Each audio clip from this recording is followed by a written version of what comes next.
Bonjour à tous, épisode 4 de notre petite série de podcasts. Aujourd'hui, une série dédiée 100% cadre, avec l'ambition pour chacune des cadres de me poser enfin cette question à laquelle je ne saurais pas répondre. Je vais passer la parole à chacune d'entre elles, elles vont se présenter et puis ensuite je vais essayer de répondre aux questions. Bonjour Monsieur Groseille, je suis Claire Lanuc, je suis cadre de santé depuis 2 ans et demi à l'hôpital d'Argenteuil. Je suis responsable de l'équipe transversale des rééducateurs et je suis cadre du service des explorations fonctionnelles de neurologie. Alors, en tant que nouveau directeur général, les professionnels de l'hôpital sont dans l'attente des décisions et de mesures qui seront prises, faisant parfois l'objet de rumeurs, comme la réduction des effectifs, pour ne pas la citer. Vous avez pris le temps d'aller à la rencontre des professionnels sur le terrain. Avez-vous pu rassurer les équipes? Avez-vous pu répondre à certaines problématiques suite à ces visites? Et qu'avez-vous appris en allant sur le terrain échanger avec le personnel de l'hôpital? Le problème de la rumeur, c'est qu'on ne sait jamais d'où ça vient, mais on sait souvent qu'à un moment donné, elle se répand, et parfois elle se répand, et pas toujours de manière cohérente, parce que, par principe, parfois les rumeurs sont vraies, parfois elles sont fausses. En l'occurrence, sur le sujet que vous évoquez, c'est-à-dire la réduction des effectifs, elle est complètement fausse. Complètement fausse parce que l'alpha et l'oméga de mon action, c'est pas de réduire des effectifs. Je ne fais pas directeur d'hôpital pour réduire des effectifs. On travaille à faire en sorte que l'organisation des soins soit en corrélation avec l'activité qu'on réalise. Ou plus exactement, parce que le terme activité parfois a une connotation financière, surtout avec l'offre de soins qu'on propose. J'aime bien ramener ça à l'offre de soins parce qu'au-delà de la question financière, on offre du soin, c'est-à-dire on prend en charge des patients, c'est quand même la base de notre travail. Sur la question des effectifs, on a pu travailler ensemble, en l'occurrence avec vous notamment, mais avec certains cadres de votre pôle. Il me semble qu'à la fin, il n'y a pas eu un ETP en moins sur le total, il y a plus, à mon avis, eu des ETP en plus que des ETP en moins. L'alpha, un petit peu, et la structure de la réflexion, c'est à chaque fois d'écouter ce que l'encadrement a comme vision de l'organisation des soins. Et d'essayer à chaque fois de satisfaire la demande, parce que quand vous me remontez qu'il faut, pour que le service tourne correctement, X infirmiers le matin, X infirmiers l'après-midi, X aides-soignantes et ainsi de suite pour chacun des corps de métier, c'est que vous estimez que c'est légitime. Donc on essaye à chaque fois d'y répondre. Alors, il ne faut pas être naïf non plus, c'est-à-dire que je ne vais pas pouvoir mettre une infirmière pour 3 malades dans toutes les unités, parce qu'à un moment donné, j'aurais du mal à l'assumer financièrement. Mais aujourd'hui, il faut quand même reconnaître que les effectifs de 2024, en termes de nombre, sont un peu plus nombreux qu'en 2019 ou en 2018 lorsqu'on fait la comparaison entre les 2 années. Donc je pense que c'est une rumeur qui est erronée. Et j'en suis même convaincu. Sur la deuxième partie de la question, c'est-à-dire quand je vais sur le terrain et que j'échange avec les équipes, qu'est-ce qui ressort un peu de ces moments un peu de partage? Quand je vais sur le terrain, c'est pour me présenter, parce que je trouve que c'est normal lorsqu'on arrive quelque part de se présenter. Au-delà d'un nom et d'un prénom, on reste des êtres humains, donc c'est quand même plus facile de pouvoir échanger. Et puis surtout, j'attends de l'honnêteté des gens, c'est-à-dire que, comme je leur dis, je viens, mais je viens sans filet de sécurité. Je ne suis pas là pour qu'on me dise que tout va bien et qu'il n'y a aucun problème dans cet hôpital. Je ne suis pas naïf, ça fait 20 ans que je l'exerce, ce métier, donc je sais qu'il y a des problématiques. Par contre, ce que j'essaie de diffuser comme message aux équipes, c'est que oui, il existe des problèmes, et on le sait, mais il y a aussi plein de choses qu'on fait de bien. Et j'aimerais bien que les équipes se raccrochent aussi à ce qu'on fait de bien. Parce que si on regarde sur une journée, il n'y a pas que des mauvaises nouvelles sur une journée, il y a aussi des bonnes nouvelles.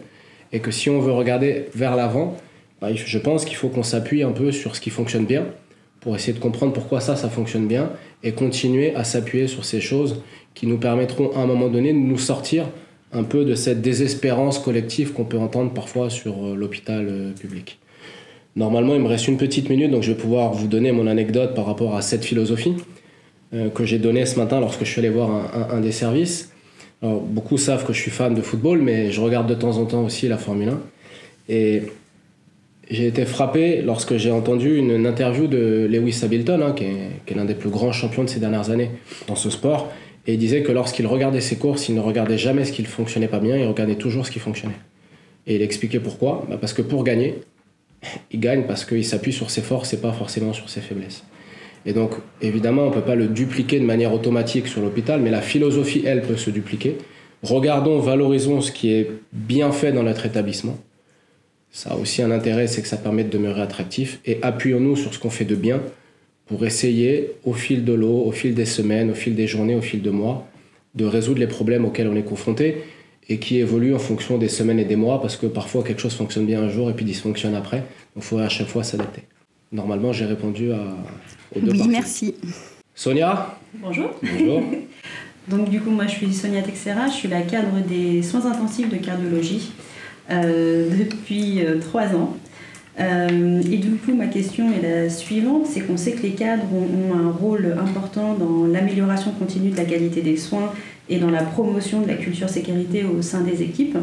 Et j'aimerais savoir comment vous envisagez de reconnaître, d'encourager et de valoriser le travail des cadres de santé. Sur la question de la valorisation, elle peut s'aborder à travers 2 sujets. Un premier sujet, la valorisation qui n'est pas financière. C'est-à-dire que tout ne doit pas être ramené à une question d'argent. Alors on le verra ensuite, mais déjà dans un premier temps, sur la question de la valorisation, on va dire la gratification, on l'appelle comme on veut. Je pense, ma conviction, c'est qu'il faut arriver à recréer dans certaines unités, pas dans toutes, parce que dans certaines ça fonctionne bien, mais dans d'autres un peu moins, ce binôme cadre de service et chef de service. Avec cette idée, à laquelle je crois, c'est qu'il faut que le cadre et le chef de service soient alignés sur le projet qu'on veut conduire au sein du service. Et aujourd'hui, le constat que je pose, c'est que dans certaines unités, c'est pas toujours le cas. Et on se retrouve à gérer des problématiques de dysfonctionnement qui nous amènent parfois à des fermetures d'unités parce qu'on n'arrive pas à emmener l'équipe dans le projet auquel on croit. Donc, pour répondre à la première partie de votre question, sur la gratification qui n'est pas financière, c'est de remettre le cadre de service, alors évidemment dans une institution avec le cadre de pôle et le chef de pôle, mais c'est de remettre le cadre de service un peu au cœur du réacteur avec cette idée qui va permettre de diffuser un peu le projet du service et d'en faire un peu un rouage essentiel dans le fonctionnement d'une unité de soins. Ça, c'est pour la partie non financière. Après, j'imagine bien que la question, elle n'est pas que non financière. Et elle peut aussi s'aborder sur la partie non financière, parce que je sais que c'est un des sujets aujourd'hui qui m'a été remonté au niveau de l'encadrement, parce que je ne suis pas tous les jours sur le terrain, mais on me remonte quand même des choses, j'ai une équipe pour ça. Sur la question de la valorisation financière, j'ai là encore 2 manières d'aborder le sujet. Soit l'encadrement est titulaire, soit l'encadrement est contractuel. Si l'encadrement est sur un statut de contrat, les discussions elles sont plus aisées à ouvrir parce qu'il y a une marge de discussion possible parce qu'on n'est pas encadré par le statut. Alors il y a quand même des règles, mais elle est plus simple à ouvrir. Sur les cadres statutaires, c'est plus compliqué puisqu'on est lié au statut et qu'on n'a pas la capacité aujourd'hui, dans les statuts, de verser une prime exceptionnelle. Je vais vous donner un exemple. Lorsque vous faites au sein de l'institution un intérim d'un service, on pourrait imaginer que, comme c'est une charge de travail supplémentaire à votre charge de travail initiale, on puisse vous valoriser en fin d'année. On n'a pas cette possibilité aujourd'hui réglementaire de le faire, à une seule exception. C'est ce qu'on appelle la seconde répartition de la prime de service. Le choix qu'on a fait dans cette institution, c'est de valoriser le présentéisme pour l'ensemble des acteurs. On pourrait, et j'ai déjà énoncé le sujet auprès des organisations syndicales à un moment donné, on pourrait envisager de réserver une partie de l'enveloppe, parce que ça c'est de notre fait, c'est de notre décision, pour valoriser un certain nombre de missions d'encadrement. Alors à la fois cadre de santé, mais il n'y a pas que les cadres de santé, dans les encadrants il y a aussi les cadres administratifs qui réalisent parfois des intérims, et on pourrait essayer d'imaginer valoriser ce type d'activité par ce biais. Après, évidemment, j'en appelle aussi aux cadres, si vous avez des idées sur la question de la valorisation financière dans le respect de la réglementation, parce que c'est un point important pour moi, moi je suis preneur de toutes ces idées. Parce que je pense qu'à un moment donné, ça fait partie du projet de l'établissement, en tout cas du cadre qu'on a fixé dans le projet d'établissement. La valorisation fait partie, en fait, pour moi, intégrante d'une dynamique positive et collective qu'il faut continuer à maintenir dans cet établissement. Okay. C'est bon pour vous, Sonia ? C'est bon pour moi, merci. Bon, alors normalement, je ne peux pas trahir de secret, mais a priori, la question d'Amélie est censée être la plus compliquée, si j'ai bien compris. Pas forcément. Je m'appelle Amélie Marin, je suis la cadre de la médecine polyvalente Saturne et je travaille sur l'établissement depuis 2 ans. Ma question est sur l'attractivité et la visualisation des postes, en particulier des postes infirmiers, parce que c'est un petit peu mon sujet en ce moment. Je sais que la question vous avait été posée au dernier podcast où vous aviez répondu qu'on faisait la même chose que les autres établissements en termes de publication de postes et d'annonces. Certains établissements vont au salon infirmier, par exemple, ce que nous ne faisons pas. Certains établissements vont recruter dans les IFTI, ce que nous ne faisons pas. Vous avez mis en avant la crèche, que d'autres établissements n'ont pas, mais notre crèche est déjà saturée, puisqu'aujourd'hui, certains agents ne peuvent pas venir reprendre parce qu'ils n'ont pas de place en crèche. Et vous avez mis en avant le projet d'établissement. Qu'en est-il de ce que les autres mettent en avant en termes de conditions de travail, d'accès à la formation, du nombre de formations et de primes? Je vois que vous avez bien écouté le précédent podcast.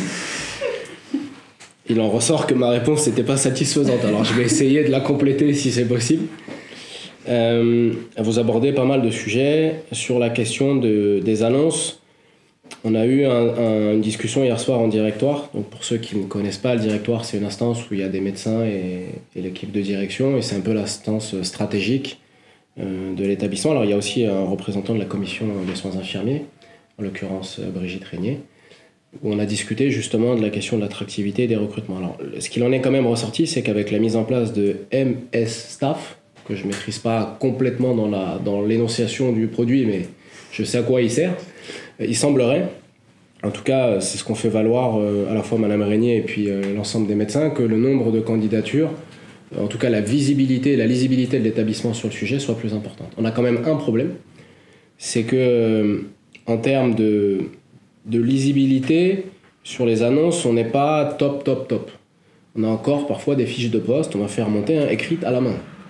Bon, je pense qu'en 2024, un établissement comme Argenteuil doit être en capacité d'avoir un masque un peu unifié sur l'ensemble de l'établissement. Donc c'est un des axes de travail qu'on a défini hier, c'est déjà de faire en sorte qu'on ait un masque unifié et d'associer, et j'en ai également parlé ce matin, le chef de service un peu à la définition des différents profils de poste pour qu'on ait vraiment une dynamique un peu collective.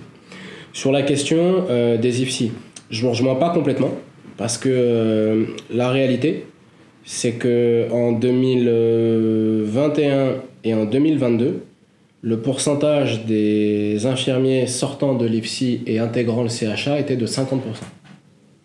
Alors il est tombé en 2023 à 30%, mais la réalité, c'est qu'on a un étudiant sur deux des IFSI qui intègre le centre hospitalier d'Argenteuil. J'ai quand même demandé à la direction des soins et la DRH de travailler à comprendre pourquoi on est passé de 50 à 30. Un des éléments d'explication, c'est qu'on n'était pas complètement toujours satisfait non plus du profil des candidats par rapport aux besoins de l'établissement, mais je peux pas laisser dire qu'il n'y a pas d'action à ce niveau-là. Je sais également que la direction des soins a fait des job dating, et notamment on a travaillé avec Anne-Marie Corp, qui est la directrice de l'Institut de formation des soins infirmiers, sur le CHA, à faire venir l'ensemble des promotions lors de ce job dating pour qu'on se fasse connaître et que les infirmiers et infirmières puissent à un moment donné être attirés par notre établissement. Donc ça, c'est pour la partie IFSI. Sur la partie conditions de travail, moi, ma conviction, c'est que le premier élément pour améliorer les conditions de travail, c'est qu'il faudrait que chaque jour, au lit du patient, l'organisation cible qu'on a validée soit en place. Voilà. C'est-à-dire qu'avant même de penser à quoi que ce soit, il faut qu'on arrive à se débrouiller pour que tous les jours, si on a dit qu'il faut 3 infirmières par jour le matin ou l'après-midi, il faut qu'elles soient 3 le matin, 3 l'après-midi. Quand déjà on arrivera à faire ça, je pense que les conditions de travail s'amélioreront. Parce que forcément, les gens seront en nombre et on arrivera en fait à ce que les gens se disent « bon, il fait bon vivre à travailler à Argenteuil ». Et puis après, je voudrais quand même insister sur un autre point que tout le monde ne fait pas, qui concerne le bien-être. Aujourd'hui, on a une vraie politique de bien-être dans cet établissement. On a mis en place des choses. Alors c'est coordonné par un certain nombre de personnes. Alors je vais les citer, Anne Debonne, Nardine Potros notamment, il y a bien d'autres personnes, mais on essaye de proposer des choses en matière de bien-être pour favoriser un peu ces conditions de travail. On a une salle de musculation, alors que j'ai visité, que je n'utilise pas, mais on a aussi une salle de sport. On sait et on entend de plus en plus dans les médias que le sport au travail est un des éléments aussi concernant les conditions de travail. Donc on essaye autour du bien-être de construire des choses. J'ai quelques idées encore, mais je peux pas là, parce que sinon, comme c'est pas encore en place, ça serait dévoiler quelque chose qui n'est pas encore en place. Puis l'idée, c'est de surprendre un peu les équipes. On a quelques idées aussi complémentaires pour améliorer le bien-être. Et après, je réinsiste, je suis convaincu que lorsque les gens viennent dans un hôpital, vous me parlez de primes, je ne fais pas partie des directeurs qui considèrent qu'il faut réinventer la loi. Je suis fonctionnaire, j'applique la loi. Donc ne comptez pas sur moi pour inventer des primes qui n'existent pas réglementairement parlant. Je préfère être très clair. Par contre, lorsque je vais sur les visites de terrain, puisque j'ai eu la première question tout à l'heure autour de ça, je pose la question aux gens, notamment aux équipes qui sont stables depuis très longtemps et qui n'ont pas de poste vacant. Et je leur dis, mais pourquoi ça fonctionne ? Personne ne me parle d'argent, personne ne me parle d'heures supplémentaires. Il y a deux choses qui reviennent. La première, c'est que les gens sont alignés avec le projet du service. Ils viennent dans un service où ils savent pourquoi ils sont là. Et la deuxième, c'est le lien qu'il existe entre, pour faire simple, la communauté médicale et les soignants. Et cette sensation que les soignants ont d'apprendre chaque jour auprès de la communauté médicale des choses et d'être dans une logique de projet avec eux. Moi, je fais partie des gens qui pensent que si on arrive à travailler déjà sur ces deux aspects-là, on sera beaucoup plus attractif qu'avant. Merci beaucoup. Bon, ça va, c'est le 4e, 4 x 3, 12, donc ça fait 12 questions. Je le répète pour ceux qui ne me croiraient pas, mais j'invite ceux qui ne me croient pas à interroger les gens qui sont là à chaque fois. Je ne connais pas les questions en amont. Donc j'ai réussi à essayer d'y répondre. Comme elles ne sont pas connues en avance, c'est toujours des réponses un peu au fil de l'eau. Moi, je suis très content que vous m'ayez de votre côté, toutes les trois, reposé un peu des questions qui rejoignent pas mal de questions qui ont été posées antérieurement. Ça veut dire que j'ai pas forcément été très clair ou pas complet dans les réponses, et ça permet aussi d'ajuster un certain nombre de sujets. Et pour ceux qui auraient encore d'autres questions, il ne faut pas hésiter à vous signaler auprès de Christophe et de Nardine. Ça va être le moment de clôturer ce podcast. Vous remercier toutes les trois. J'espère que vous avez passé un agréable moment et que surtout vous avez obtenu des réponses aux questions que vous avez posées. Très belle fin de journée ou très bonne soirée ou très bonne nuit pour ceux qui écouteront à différents moments de la journée le podcast.